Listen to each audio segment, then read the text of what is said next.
এই ভিডিওতে আমি দেখাবো কিভাবে আপনারা অপ্রয়োজনীয় জিমেল অ্যাকাউন্ট রিমুভ করবেন।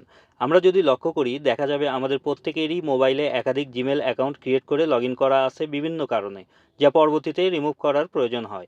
কেননা একাধিক জিমেল অ্যাকাউন্ট অনেক সময় প্যারাদায়ক হয়ে ওঠে। আমার নিজেরও এই মোবাইলে অনেক জিমেল অ্যাকাউন্ট লগইন করা আছে, যার অনেকগুলোই এখন আমার আর প্রয়োজন নাই। যার কারণে আমি আপনাদেরকে আমার জিমেল অ্যাকাউন্ট রিমুভ করে দেখাবো।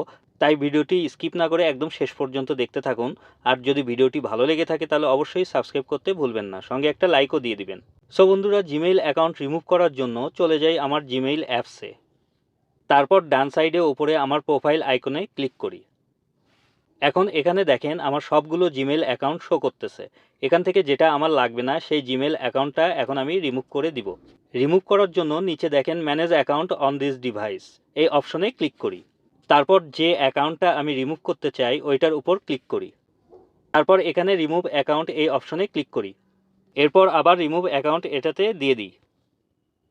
অ্যাকাউন্ট রিমুভ হয়ে গেল। আরেকটা বিষয় হচ্ছে এই জিমেইল অ্যাকাউন্ট আপনি শুধু রিমুভ করতে পারবেন কিন্তু কখনোই ডিলিট করতে পারবেন না। যার কারণে পরে যদি কোনো সময় এই রিমুভ করা অ্যাকাউন্টটা দরকার পড়ে তখন আবার লগ ইন করলেই অ্যাকাউন্ট আবার অ্যাক্টিভ হয়ে যাবে। এটা একটা প্লাস পয়েন্ট। তো বন্ধুরা, এটা গেল জিমেইল অ্যাকাউন্ট রিমুভ করার একটা উপায়। আর একটা উপায় আছে, তা হলো সরাসরি আমাদের মোবাইলের সেটিংসে চলে যাই। তারপর একটু নিচের দিকে চলে আসি। এখানে দেখেন গুগল এই অপশনে ক্লিক করি।